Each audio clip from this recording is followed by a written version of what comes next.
Wonderful. Thank you, Zoom, for telling us that. Okay, so just before we start, many of you may have seen this slide. The unconference wouldn't be possible if it wasn't from the support of all of these different organisations that are on the screen, and the amazing hosts, people that have put up their hand to host conversations, and the planning team that have been meeting for months to bring all of this together. So much gratitude to everybody who's been involved. So before we start our session this evening, and many of you will have been in sessions where, you know, various acknowledgements of country or karakiyas have been performed. So I'm going to do an acknowledgement of country before I hand over to Dee.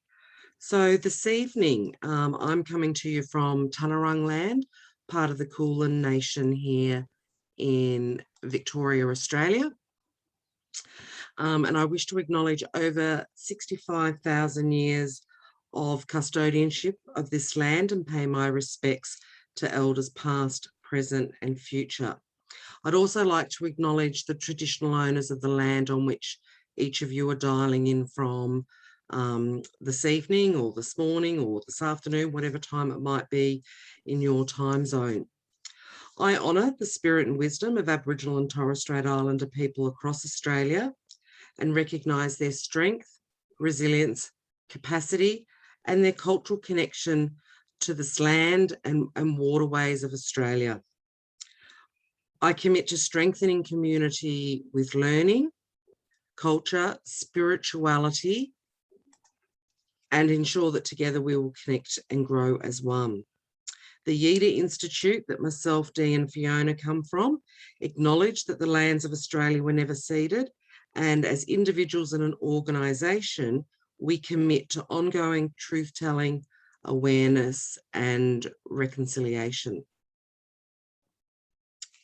So thank you. And I believe now I'm handing over to you, Dee, is that correct? Yep, that's it. To do a bit of a... Would you like me to stop sharing the screen? Yeah, I think so. Yeah. Beautiful. Okay. Thanks, Michelle. If we put in, I'll write it in the chat. Your name, where you're from. Whoops. What time is it for you right now? And what brought you here?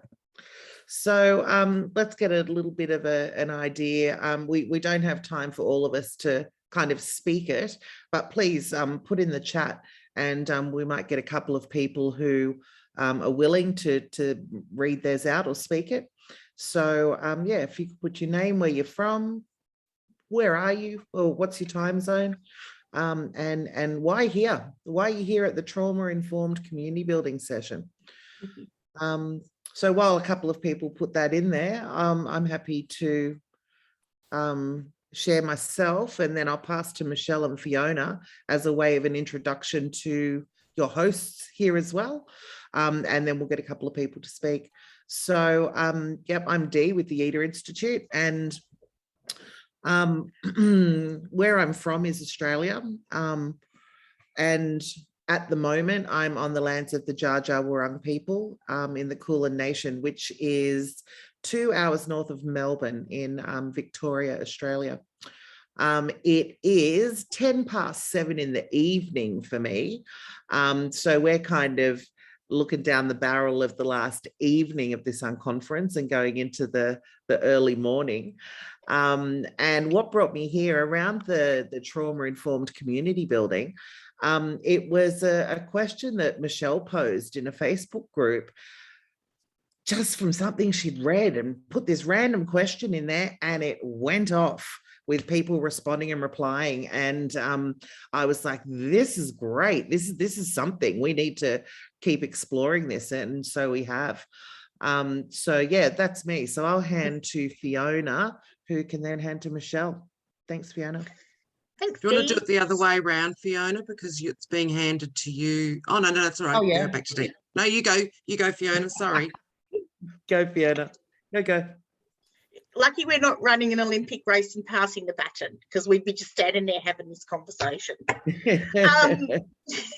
So I'm Fiona Miller, and I am very blessed to live on the banks of the Kanamaluka River, Palawa land, Lutruwita, Tasmania. So rock on, Tasmania. I know there's a couple of others of you here. Well, same time frame as the East Coast of Australia, so about 7:15 coming on to there.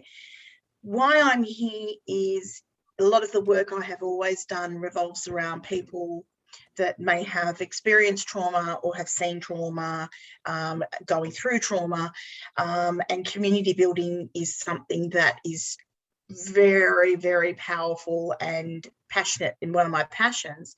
And I see the simile to it. So following like moths to a flame, you know, Michelle said this, Dee said this. I went, okay, I'm coming. So came on the journey as well. So, but I think it's a really important thing that we remind people that trauma is around us and everywhere. And I like that we can share that and just have those conversations, and maybe people will learn something while we're talking about this today, including myself, because life is a journey of learning. So thank you, Michelle. Wonderful. And what a smooth baton change this one was. So clearly I'm Michelle Dunscombe, as it says on the screen, living on Tunarung land here in Melbourne. I'm about 60 or 70 kilometres north of Melbourne as the crow flies. I live up on a mountain range, so it's been a very cold and wet week for me. But why I'm here is, you know, trauma-informed community building and building our trauma-informed practice muscle is so important. You know, Fiona and I met many years ago when we were working in bushfire recovery, which, you know, when you're working in disaster recovery spaces, like being able to work with a trauma-informed lens is so super important. But also I do a lot of work with mob, with Aboriginal community. And, you know, we have intergenerational trauma across our communities. So it's really important that we support ourselves as workers, but also other non-Indigenous workers that come into our space to be able to work in a trauma-informed way.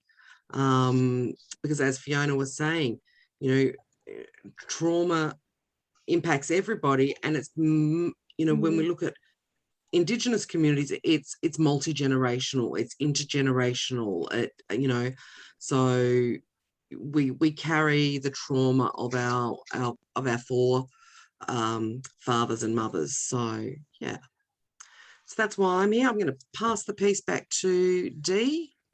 Thank you. And we'll hear who else is here. Thanks, Fiona and Michelle.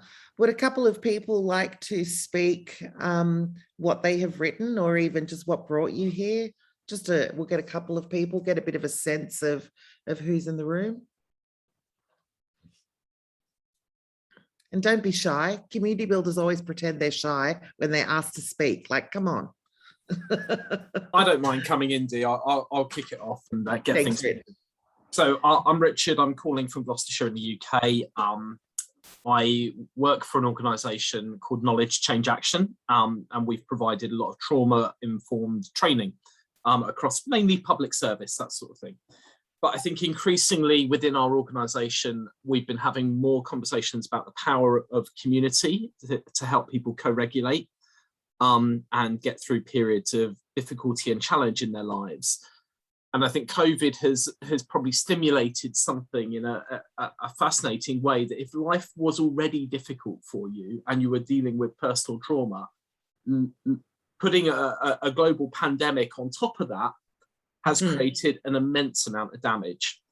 And the subsequent impact has also been those people in professional roles are also dealing with secondary trauma, compassion fatigue, and moral injury as a result of all of those things that have been happening. So I've got lots of questions in here about how do we create places that are more compassionate, that are more caring, where people understand trauma and therefore are better able to support each other. That means that it doesn't rely on paid professionals, but it's about all of us being able to co-regulate as a culture in a community. So that's kind of why I'm here. I'm just curious about that conversation, and like everyone else, really trying to learn, what does this mean for our practice and how do we further the agenda on this? Yeah, beautiful. Thanks, Rich. And we're in conversation with Rich currently about what that can look like, in this community building space, because it is something that we're exploring. So I hope no one's come here for all the answers, because, we want some from you too. But we do have some information to share, and, we can have a good conversation around that. Someone else want to give a bit of an overview why they're here? Rory, go for it. I will, yeah. So the thing I'm most interested in this is my knowledge base in trauma-informed stuff comes from some quite sort of practical interventions you can make in music-making spaces to facilitate and not notice the sort of trauma regulation in people's bodies. You can't do that sort of stuff in something that's as organic as community building. You don't have those active, creative, sort of circular spaces where you can do that. So I'm just looking at how you can sort of broaden out that knowledge base to be applicable in more sort of organic situations. Wonderful. Thanks, Rory. I teach a drumming program, a therapeutic drumming program. And one of the questions that we ask the young people who are in the circle is, drum, how you feeling today? And, if someone's just gone, that tells you a bucket load. So yeah, I agree. Embody it. Yeah, thank you. Anyone else?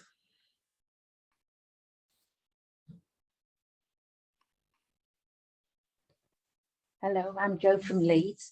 I live and work in the neighbourhood that I'm in, and we have quite a reputation across the city as with lots of negatives. If people say, "Oh, I won't get on bus to there," and we have such a richness, and I just think it's so important that trauma does not define us as people or as communities. It's an experience that we go through.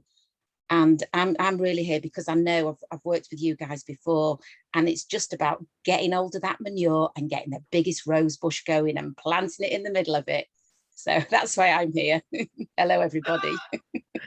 Thanks, Jo. Beautiful. We love manure.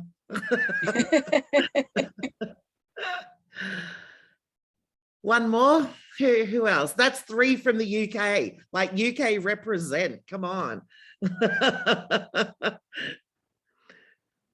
Who else? In fairness, what time is it there?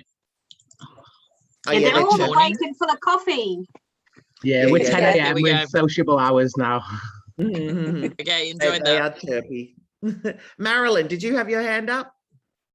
Yeah, I felt like I could say something. Cool. I've been thinking about the space of trauma and community development for a little while, since I guess since COVID first hit here, and we did a big piece of work around looking at inequality, which is amplified through things like COVID. And then we had recently a terror attack in a supermarket in our community, where someone who had been radicalized went in and stabbed a bunch of people. And it's relatively minor on the scope of the world, but I was thinking about, we've got a whole lot of refugees coming into the country. You've got a whole lot of people that are under pressure, and there's a real space for community building to make sure that we are wrapping around this and actually diving into this space. So I guess that's really where what's been marinating for me in the last couple of weeks. So this was a lovely little join up. And where are you, Marilyn? Oh, sorry, I'm in Auckland, and I just have to say, when COVID first hit, I did a bunch of webinars with you guys, and that got me through the first one. So this was so nice because we're back in lockdown again. So it just feels like we're way back there. So it's so nice. It feels like coming home, actually. Lovely. Yeah. Thanks, Marilyn. Bit full circle. Yeah. And I think there's something in that, in what you said, even though that might have kind of seemed to maybe the rest of the world a small blip what happened, or didn't even hear about it, that in your neighborhood, in your area, that is hugely traumatic. I was talking to another colleague the other week about how my concern around the collective PTSD of the world and what that's going to mean for years to come for us, for our parents, for our children. It's huge. And I don't even think we've seen the impact fully yet. You know, it's an unfolding thing. So thank you all. And I think, you know, we're all in good company here. And as Rich said, you know, with kindness and compassion, we will forge on. So I'm going to hand over to Fiona, who's going to take you through the first little session. We are interactive. We've got a couple of breakout groups, and we will have some conversations with each other in there, and also together out in the larger room. So over to you, Fiona. Thank you. Thank you very much. So I'm just going to have a look at what trauma-informed practice and trauma-informed care might look like. So thank you, Michelle. Michelle's scaring the screen. Michelle's sharing the screen. Oh, the wording is not good. So there's 5 principles that we think about for trauma-informed care, and those are safety, choice, collaboration, trustworthiness, and empowerment. And if you can wrap them around what you're doing, or embed them in everything that you're working in, if we put them at the fore, and ensure that the physical space and the emotional safety of people is addressed before anything else, you are providing some trauma-informed practice, and that the individual knows that there's some trustworthiness there. Of course, there's relationship building that goes with everything as well, but these just give us something to start with, and they are a start. They're not an end. They're not the whole thing. They're just a start. If we can start with those principles and work towards that, you know, that's something that we need to think about. Excuse me. And I think it's really important that trauma-informed care understands, and when you're thinking about it, it understands the nature of trauma, and it promotes environments of healing and welcomeness and recovery. It's not necessarily something that we want agencies or organisations or services or whatever they might be to, without even realising it, re-traumatise people. So that's thinking about that storytelling that you ask people to do all the time. It's thinking about where those partnerships might be within services and agencies, that only one person has to hear a story, but you can share that if you're working with the same people. If we can start to think more about those things rather than having a, you know, the gatekeeper on information and having better services together, then we're not re-traumatising people without realising we're doing it. And that's something that we found, especially in the bushfires, people having to tell their stories over and over and over again. And while I was working in Victoria in, you know, in the early 90s, when we had the first Somali refugees come in, people, it just was horrible watching them do that over and over again, have to tell a story. So if we can think about those times where we can just work together, maybe we're going to remove some of that trauma. And we know that trauma looks like different things, and it does look like different things for different people. The actual definition of what trauma is, You know, trauma is a response to an event that a person finds highly stressful. And we can joke about that in times when it's light and easy, and I might say I get stressful thinking about ironing, but that is something that is just, for me, it's one of those things. And we forget that if we're in conversation with people who are in deep trauma, we're actually saying our trauma is bigger than their trauma. So, you know, how do you put them on the same page? How do you level those things off? We know that really highly stressful events, natural disasters, accidents, war zones, they are quite traumatic and have all have long-term effects. And the effects of them can be experienced psychological, there can be physical, the emotional trauma that people have, you know, it's all different, but they're different types of trauma that people experience. The different types of trauma, of course, are we have acute, which is a result of a single or a one-off event. We have the chronic. Unfortunately, this is quite prevalent in our young people with family violence. You know, it's repeated and prolonged.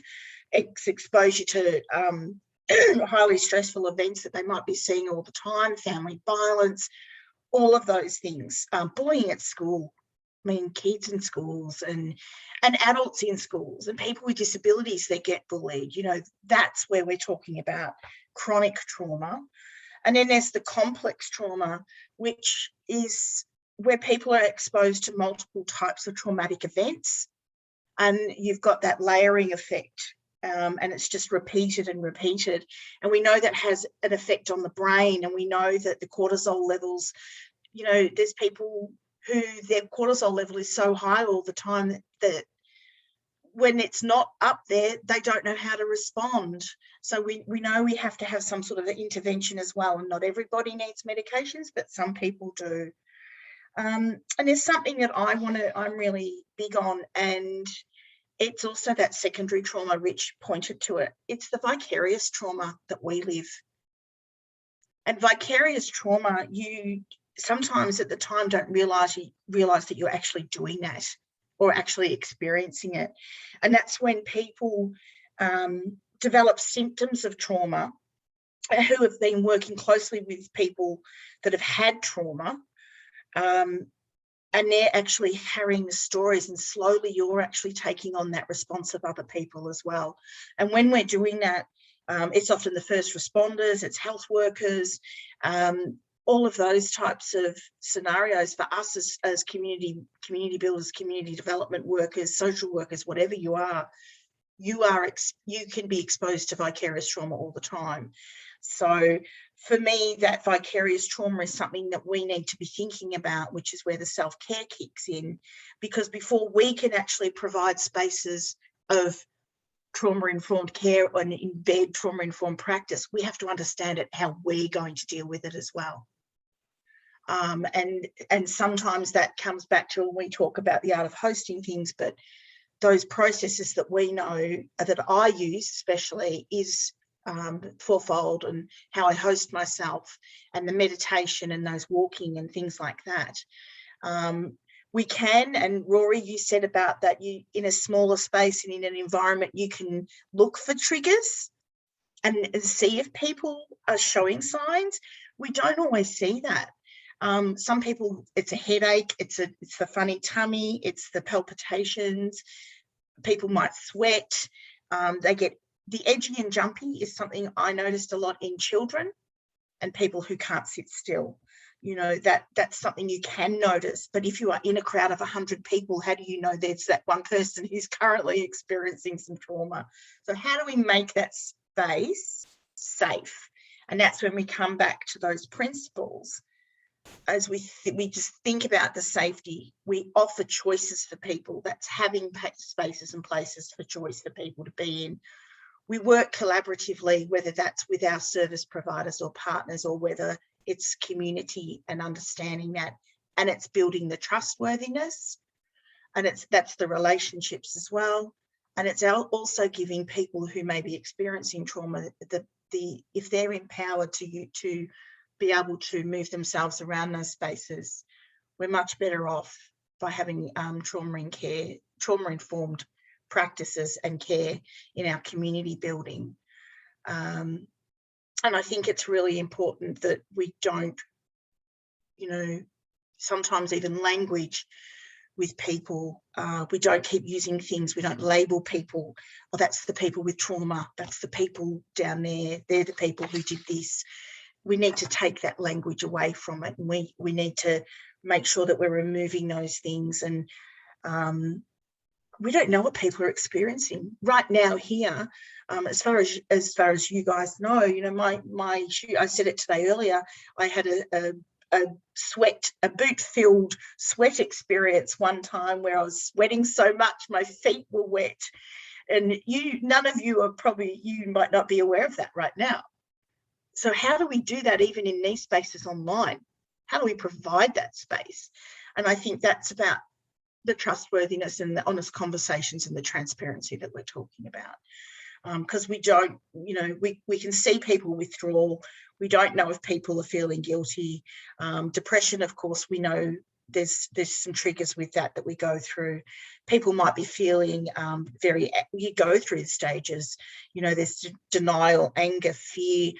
We can often see sadness, but sometimes you can't. People might feel shame. We can't always see that.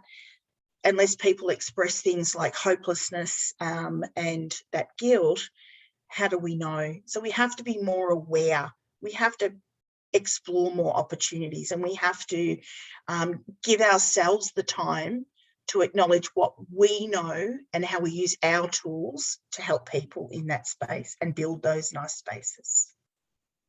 Thank you. Thanks, Fiona. Do you want to take the screen share down, Michelle? Thank you. So we're going to move into a breakout room and just have a bit of a discussion around that, only like 10 minutes, because we're going to build into the community building part of it. I'm going to leave the question there in the chat, but we've also got a jam board, so I'll just get the link for that. But the breakout question is, how might you adopt a trauma-informed practice? Or indeed, if you already have, how do you, share that in your group? So just let me open the Jamboard and grab this link. That is not it. Hang on, sorry. Got it. All right. So yeah, have a think about that. And Michelle's going to put you into some breakout rooms. You can start having a discussion. I'll do it. Do what? Put them in the breakout rooms. Oh, sorry. Yes. Can someone just check that Jamboard? I know there's been other people who are like, it's asking me for access and I have to request. Just let me know if it's open and you can get straight in. You're in? Good, good, good. All right. Well, Fiona's going to spin you out. Have 10 minutes and see you back here.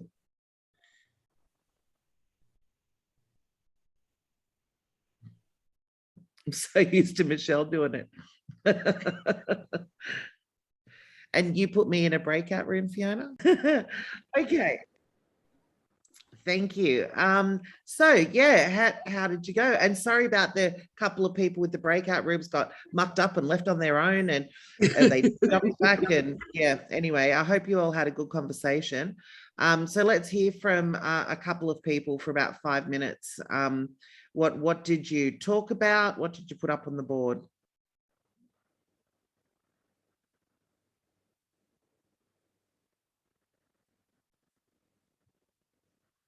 I'll pick on someone in a minute. I'll jump in if no one wants to. Thanks, Rory. So one of the cool things that we were talking about in our group was we had someone who was interested in trauma-informed practice in a school, working with kindergarten to year 12, and someone who was looking at trauma-informed practice in terms of working within libraries to get more people involved in libraries, more accessible library spaces, and then sort of noticed that there's perhaps a sort of like a cross-pollination of trauma that intersects both those spaces. So if you have traumatic experiences in a school, then you're much less likely to want to take up the sort of gift and get involved in the gift of reading. And that sort of that spoke to me a lot as someone who's like really dyslexic but absolutely loves learning, but so will battle through it. But I only learned to do that outside of a school space, not within that sort of space. So there was an interesting thing that came up there.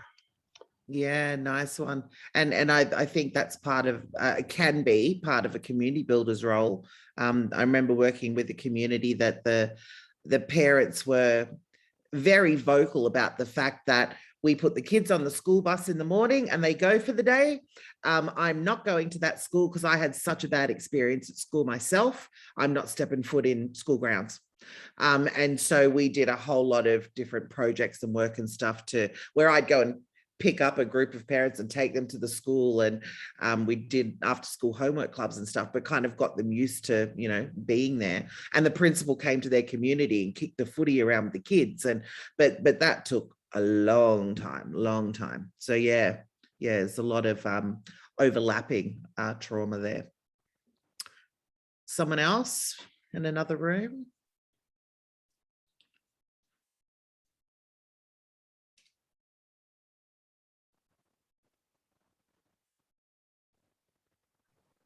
Hello. Am I on? Yeah. Yes. Hiya. So we talked about that. You know, there's something, isn't there, about, you know, change moves at the speed of trust as well.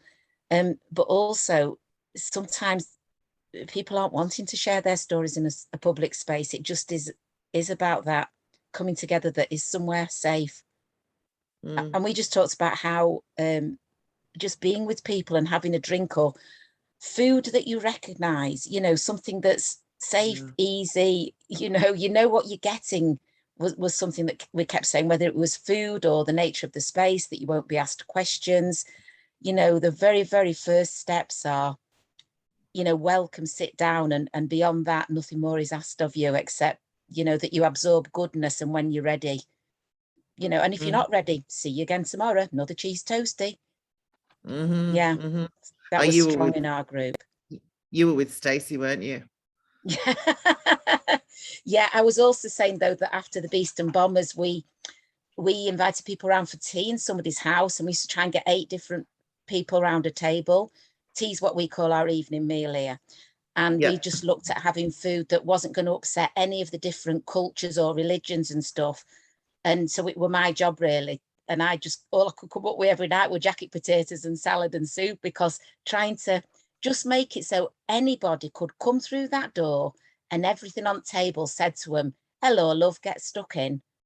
You know, it's important because you get the bottom line right and people will stay with you. That's lovely. Thank you, Jo. And we all know here that Stacey's the cheese toasty queen. So that's how I knew. Karina, did I see you starting to talk, but you're on mute, or were you talking to someone else? Yes? Did you have something you wanted to share before we move on? And you're still on mute?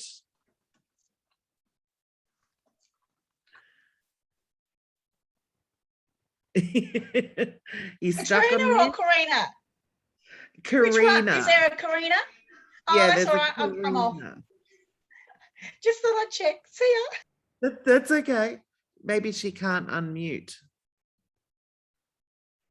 I was in Right. Karina's group. I don't know. I'm Yeah, Yannick. sure. Hello, everyone. Sorry about my camera not working. And Karina did make the notes for us. I can't see the, I need to go back to the notes, but I can see that some of them related to what we were saying. Lisa was in the group as well. And I think one of these might be related to what Lisa was saying, is we sometimes forget that people have complex and complicated lives when we're working with them in community development, and we just take people at face value. You know, you can't necessarily always plan.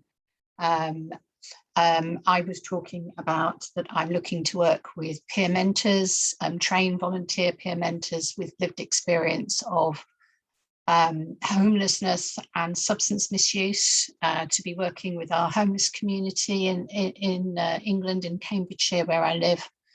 And, you know, the wanting to involve people and be very strength-based, but also understanding that, you know, wanting to be trauma-informed, that they will have experienced potentially trauma themselves that they might revisit in their volunteering, you know.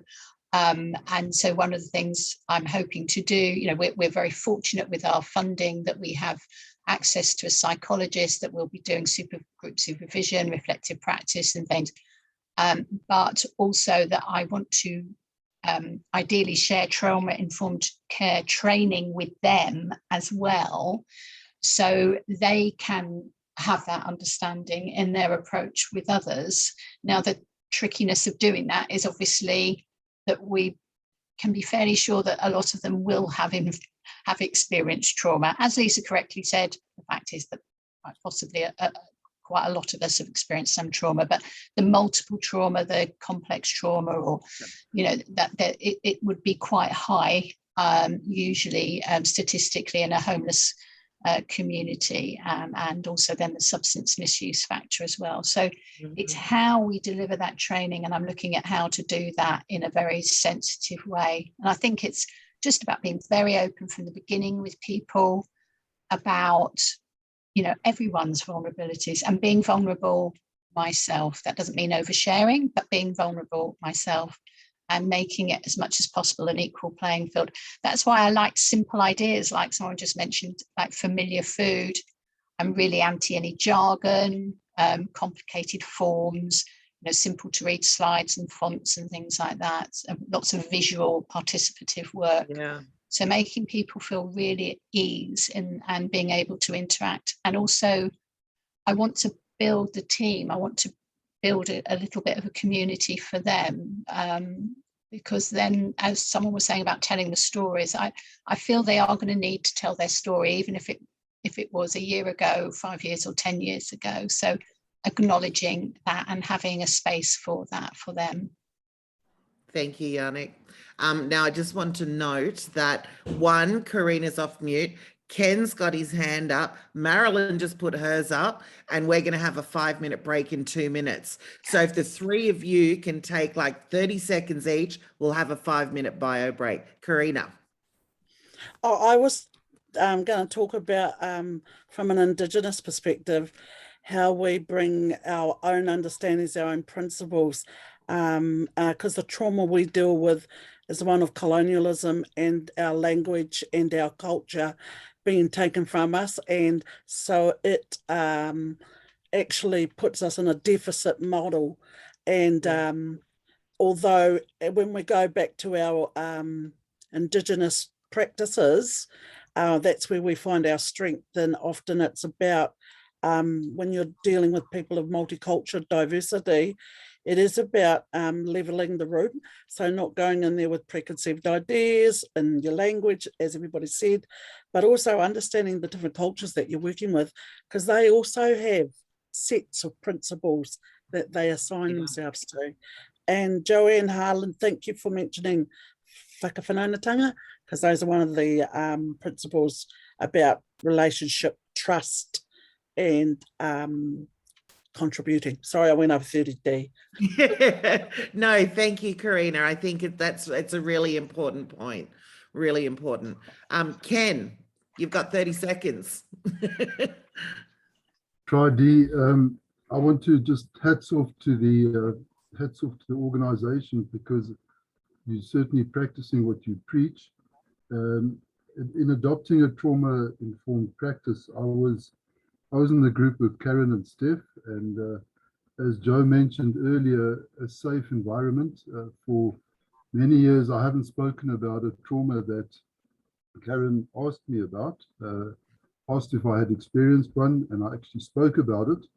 The detail's not important, but what's important is that simply having spoken about it in a safe haven, a safe environment with two people that I naturally trusted, I certainly feel much better. So thanks, Dee. Hats off. Nice. Thank you, Ken. That's really lovely. And Marilyn, I'm assuming you put your hand down. We'll come back. Yep, cool. Thank you, everyone. That it's such a massive topic, and we know we could do more with it. But let's just have a little bit of a stretch, and we'll come back with Michelle around the community building side of it. And I want to highly encourage you to stop looking at your screen for 5 minutes and come back on the hour.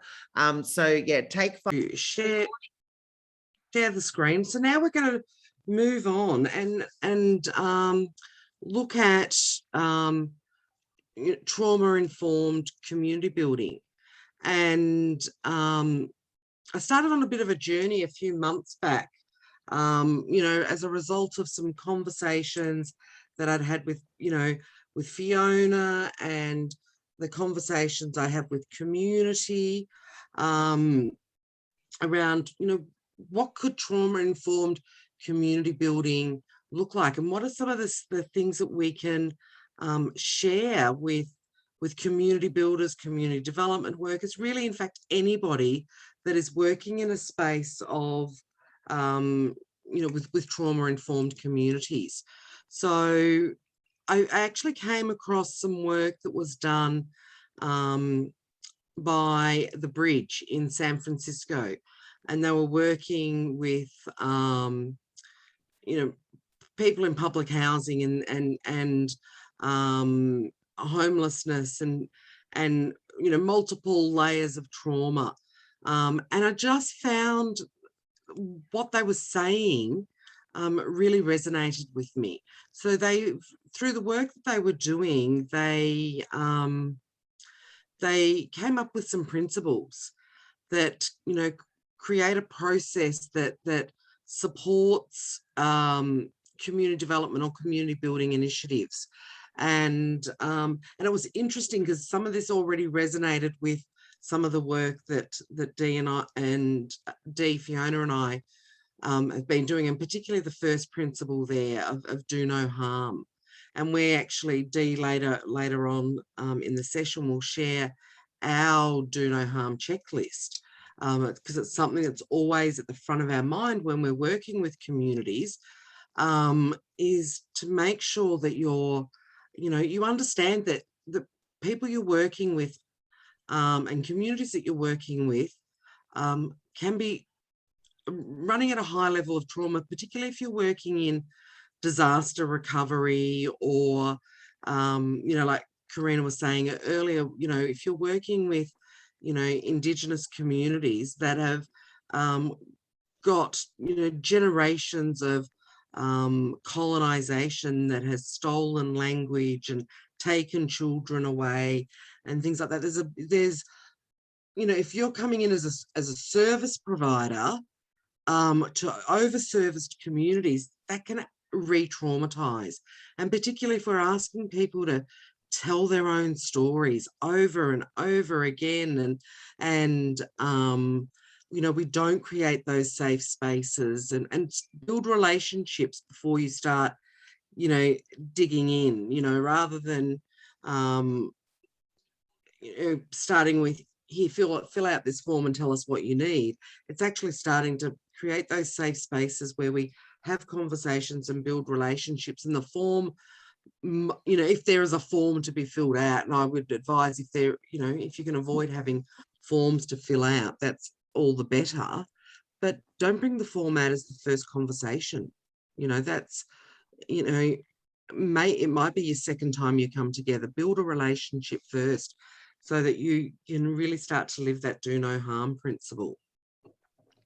The second one there is that acceptance. And that's what the Bridge talk about in that principle of acceptance is meeting people where they're at. So it's a fundamental tenet of community development that, you go to where the people are and connect with them that way in their spaces and places that they feel comfortable, and accept the realities of the community. You are not there to fix people or fix the community. you've got to work within the realities of that community and be mindful of what that is, and be mindful that, you know, traumatized people may say yes when in fact they mean no, and things like that. So it's really about that deep listening and creating spaces where everybody's welcome. And that's so important when you're working in, you know, traumatized communities, whether it be after a you know, after a natural disaster, after a man-made disaster, or in communities that have been impacted by, you know, colonization that really has ongoing impacts for their life, that there's that sense that everybody's welcome and you don't just work with the easy people and those people that always putting their hand up, making sure the spaces are open and welcoming to everyone. The third one challenges me a little bit because I have a bit of an issue around the word empowerment, but that's a story for another day. But, you know, talking about what the Bridge talk about here in that community empowerment space is recognizing the importance of self-determination. So that is, you know, communities having the agency to take their journey wherever they want. It's not, you know, having to beat to the drum of somebody else's agenda or somebody else's grant or funding application, whatever it means. And encouraging that long-term community stewardship. So, and what they're talking about there is that, you know, again, building on that self-determination, that communities track their path, and communities are the experts in their community. So supporting that and building local capacity as a community builder, that might be your role, and your only role in that community is to be the cheerleader, the supporter, and helping the community build their local capacity. And then finally that reflective process. So the ongoing practices and allowing things to change in the community, knowing that, you know, in your reflective practice, thinking about how are you going to respond to the changes that are occurring in community, you know, and it may be as a result of some of the community building activities that are happening, or it might be as a result of another trauma, you know. And I think about some communities that Fiona and I have worked in recently, is that they were hugely impacted by bushfires, then they had floods, then they had COVID, then they had floods, all within a period of 12 months. So there's multiple layers there. And so things have to change. You have to be able to adapt to what you're doing. So Dee, do you want to go to the next slide, please? So along with the principles, those 4 principles there, the Bridge have developed some strategies, and I'm not going to go through all of those strategies, but it's certainly they're looking at individual, interpersonal and community, but also those systems strategies, you know, around building those partnerships for long-term investment in community change, so that it's not something that you're just popping in for, you know, into this community for a few weeks, months, years or whatever, do to them and then walk away and leave a damaged community behind. So we need to think about those, you know, systematic environments that we're working in. So, and I'm just going to keep moving, because what I was thinking is like doing all this exploration of the work that the Bridge did, and the reports that they've produced, I then started to think about how does this fit with ABCD values, and what values can we see within those principles, and what else is missing? Like, is there something else that ABCD can contribute to trauma-informed community building principles that may take that next step? So I'm just going to ask Dee to click on the next slide, which gives us a bit of an overview of the 8 values ABCD. And these were developed by the ABCD Institute. And it's, you know, some of the things that we all know from, you know, like if you didn't know it before you started joining the Young Conference, you've probably heard a lot of these over the last 2 days.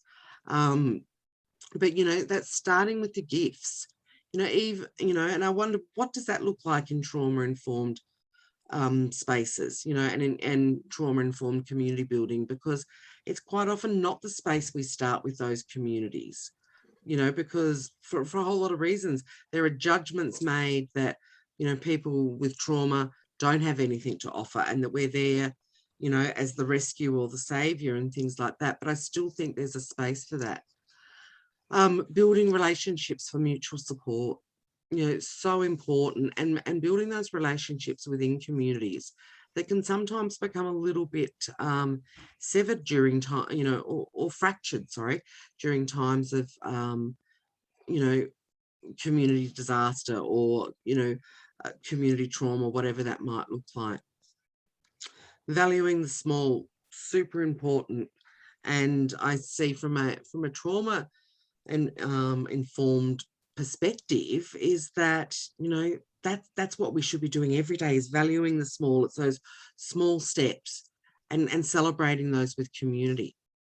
Nurturing citizen-led action certainly fits within the you know, those principles of talking about community empowerment, where it's around self-determination and again working for equity and justice. Believing in possibility, you know, it's so super important for communities to have a sense that anything is possible. Even though we might be in the depths of deep shit at the moment, but there's a light at the end of the tunnel. Things are possible, and we can move through those, you know, through that darkness as a community.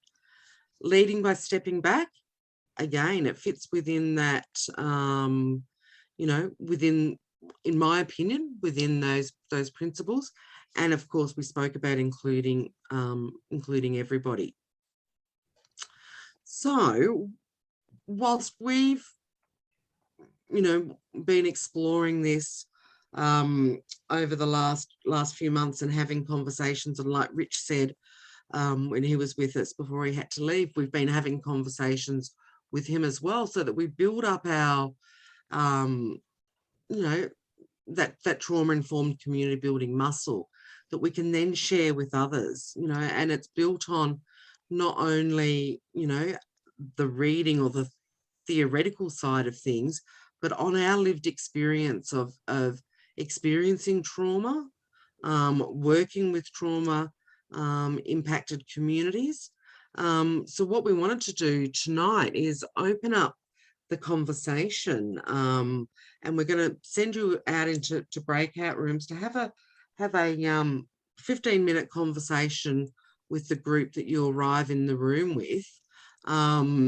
And Dee's going to click on the slide so you can see what you're going to be having a conversation around those trauma-informed community building principles, but thinking about where do you see some of the overlaps or alignments between the 8 ABCD values that we just looked at and those 4 trauma-informed principles.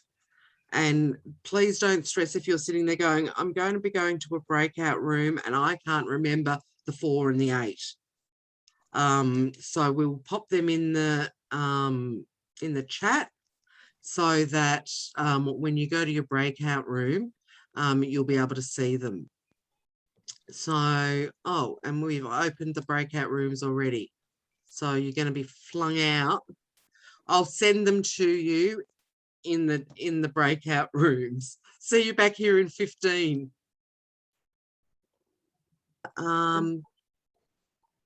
Would love to hear the feedback. So the bit of the conversation, I can see some of the stuff that's there on the Jamboard.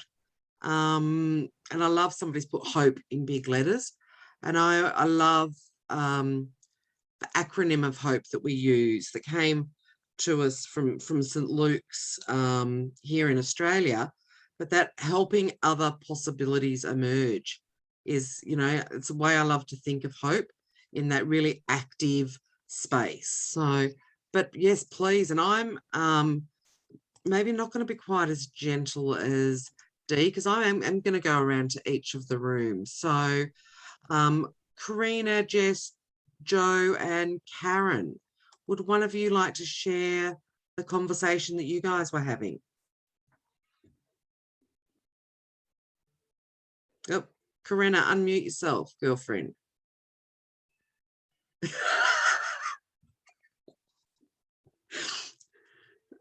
Clearly tonight your computer's got a mind of its own. It's 10:30. Yes. There Yeah, we I go. was just going to say, how about you, Jess? It's what I said.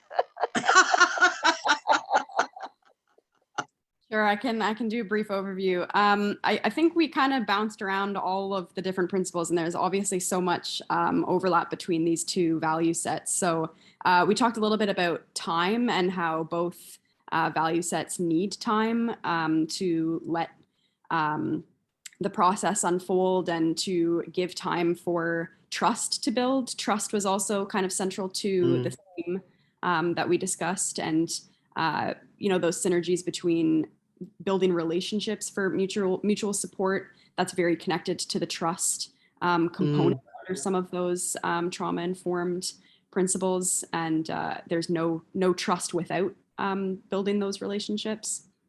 And then, yeah, we just kind of pieced the rest of them together and just kind of compared and contrasted what they were. So leading by stepping back, allowing people the choice of when they contribute. That connects very well with the principle of community and empowerment in trauma-informed principles. We talked as well about how community empowerment means inclusion in those spaces. I can keep going, but I won't. Thank you very much. Anything else from group one that anyone wants to add? And thank you to group one. That was a lovely conversation. Beautiful. Thanks, Jess, and thanks for sharing that back. I'm now going to go to group two, which was Katrina, Ken, Marilyn, and Rory. Would one of you like to share a bit of the essence of the conversation that you were having?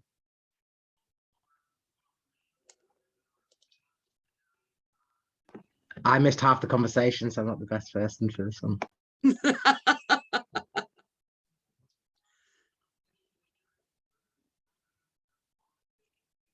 Katrina, Marilyn, Ken, would one of you like to share? I guess I'll go to fill the silence. Sorry. So we talked a little bit around examples as well. So and experiences. But for me, I kind of feel like we should be building a trauma-informed practice regardless of what we're doing, because we just actually don't know what people are turning up with. And if you do a street barbecue, chances are there's going to be somebody on that street that is struggling with trauma. So it's not just when we step into places. And that's part of, I see it as that starting with the gifts as well, is Rory talked a lot, talked about the treatment of, or the re-traumatization, I think, of migrants in the UK, particularly in the area that he is in, and talked a little bit about a previous, I've had a volunteer role that is working with victims of crime, and how a lot of those practices are all of these ones as well, and those experiences. Sorry, that's kind of my summary. I'm not sure that it's a very good one. No, great. Thanks for sharing. And now we're going to pop over to the final group, which was Steph, that was you and Miriam. And was Joe in with you guys? Yeah. Fantastic. No, So I'm sorry, I've just rejoined. I don't know where I got. I think I fell off the table and into the bin. great to have you back, Joe. That's all right. Miriam is just, I'm assuming, Miriam, are you going to give the feedback for your group? Yeah, sure, I don't mind. So we kind of share a bit of our experiences and how the two set of values overlap a lot. We talked about the importance of being transparent in building relationships. So not just there to listen, but also show what you're about, because building relationships is always a two-way street. So doing that, but also doing it and moving at a phrase Joe told us was moving at the speed of trust, right, Joe? Am I saying that right? Yeah. And when people share their experiences, to remember to thank them for it, because it could be really difficult for them to do that. And also not sort of giving your brilliant ideas of what people should be doing, because the experience is not about just what they should be doing, but about reaching to a decision by themselves. It's also confidence and capacity building, which is more than what you get at the end is the process. What else do we talk about? About libraries. I was speaking a little bit about libraries and how they often exclude people in the communities who just don't see it as their spaces, and how to bridge that gap using these principles. Is there anything else I missed, guys, Joe and Steph?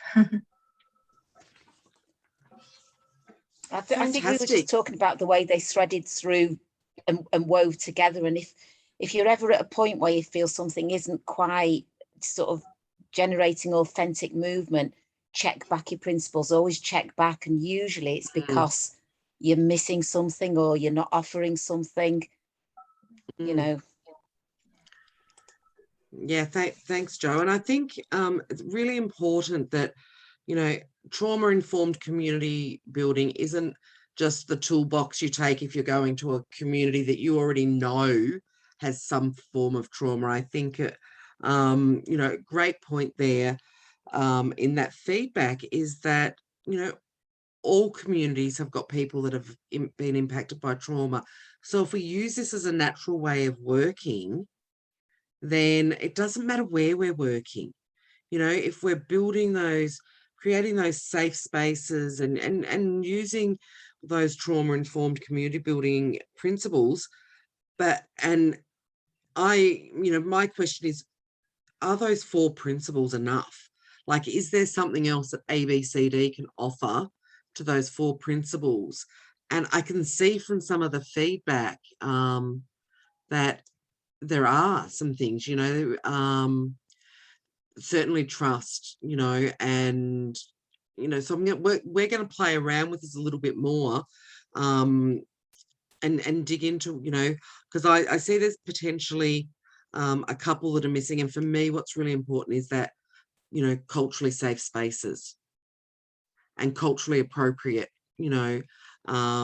processes and things like that. I think there's a bit of a cultural element, and whether it's working with Aboriginal communities or refugee asylum seeker communities, I think that's a little piece that's missing from those 4 principles that the Bridge have developed. So now I am going to hand over to Dee, who's going to sort of start to wrap us up with a little bow, and we'll do a checkout. So over to you, Dee. I thought you forgot my name. You're like, I'm going to hand over to Oh, yeah, I'm getting a bit Hilarious. hungry. Okay, so thank you, everyone. And for those who can open it, apparently some can't, in the little shares I'm putting in the chat, there's a speed of trust and a build on relationships quote that I've added in there, which is actually the full quote. So I'm going to share with you on the screen a final idea, a final set of kind of ideas, I guess, a checklist that Fiona, Michelle and I, we absolutely believe in these. We wouldn't say that we developed them.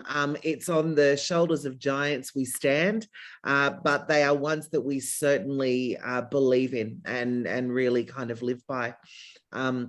So particularly the first one, like setting your intention, and anyone who's done workshops with us would know we're very big on intention and purpose. Like, what are you doing it for? Like, we're really big on setting that, being really clear about that.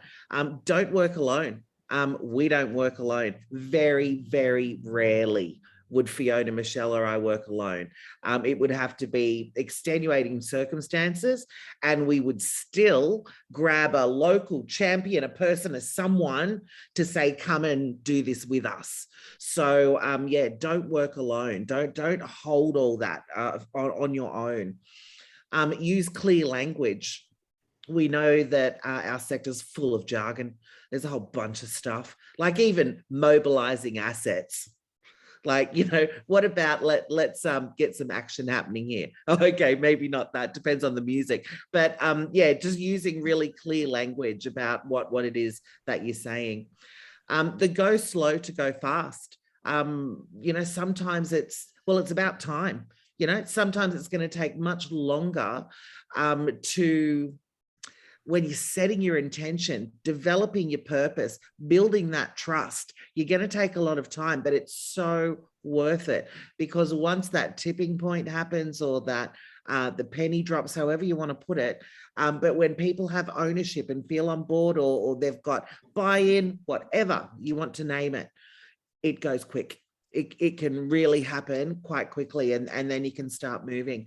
So that going slow, particularly with trauma-informed practice, really important. Be transparent, be open and honest about what you're doing. Tell people what your intention and purpose is. That's something that we're very big on, even in our organization. I think we mentioned before, there's about 70 of us in the organization, and no hierarchy. And so we have to be really honest with each other and be able to say, this is what's happened here, and how can you help me with this? And, you know, it really is, it's like a big family. Sometimes we're like a bit of a dysfunctional family, but we're a family. Leave the building. So as academics might call, assertive outreach, but leave the building. Get out of the building, go to where the people are, like Michelle was saying before. Be flexible, flexible, flexible. Always follow the energy of the community. Always go where they're leading you, even if it means, and I have done this even in a workshop where I had my pretty little agenda. This is many years ago, before I worked with multiple people, on my own, my pretty little agenda. I asked in a room of refugees and people seeking asylum, as the check-in question, what brought you here? And I meant to the 2-hour meeting tonight. When I said, what brought you here? The check-in went for an hour and a half. I ripped up my paper, like laughing. I was like, let's just do this. Let's just get to know each other. It was fabulous. One of those best check-ins ever. So be flexible, follow the energy of the group. And keep strengths focused, like as much as possible. We know that this can take practice, you know, this constant reframing sometimes, you know, when people are feeling like they haven't got much to offer, or they can't see a way forward, or they're feeling, you know, really overwhelmed. Like, how do we keep strengths focused, but still acknowledge where they are? You know, to be able to be there alongside and be with a community or with a person in that time, but still maintaining that strengths focus. So we don't go down the needs path and start putting band-aids on stuff, because no one needs band-aids. Well, okay, maybe some people do, not like that. So yeah, keep strength focus, kind of keep that eye on the, you know, the reframing. What else could it look like? So the only other thing that Michelle, Fiona and I have talked about that we would add here, and we're going to do a little bit more work like Michelle said, and also with your feedback, is about cultural awareness. So we will have, we'll add something there, and we'll keep digging into these. And like I've said at other sessions, and maybe not this one, that our little community building team in the YEDA Institute, above all else, we are grassroots workers. So even though we do deliver trainings and workshops and all of that, the grassroots stuff is where it's at for us. We like getting our, dirt under our fingernails, and it keeps us real. It keeps us honest and transparent as well. So, by keeping strengths focused, it's a practice. It's a daily practice that we have to constantly, make sure our language is clear. What do? We talk to each other, have a bit of a debrief, whatever we need to do. So we're just about to check out, but I just wanted to, I'll stop sharing for a second. Are there any comments or questions about that checklist?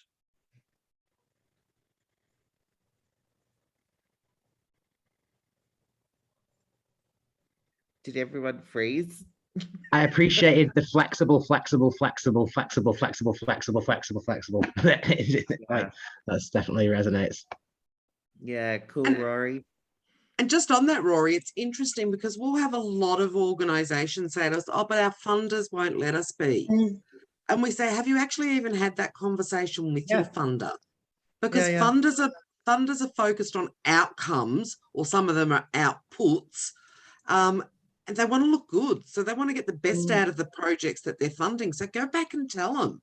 Well, that's how I did a lot of my stuff as well. And luckily, they're very flexible, Leeds City Council, and how they're trying to do it. They're really trying to keep it as ABCD as possible. Obviously, there's limitations to that within the institution. But I just went out and then did that and made sure that everyone could see the value that was happening and put the voices of the people we were doing out there. And then once they can see the value, people won't then turn back around and tell you to revert back to other practices. They just won't. So ask forgiveness, not permission, is what I always say. Yeah. And there's that's nothing my wrong saying, with Rory. Challenging a system, that's how change happens as well. So I've just put the checkout question in the chat there. And maybe we'll just get a bit of feedback from each person who feels that they can talk, because I know there's a couple of people who have stepped away, but they're listening. So what might you do differently after this conversation, if anything? Maybe you won't. Maybe it'll be more reflection or discussion with others or something like that. But just as a checkout, we'll just speak whenever you feel like it. What might you do differently now?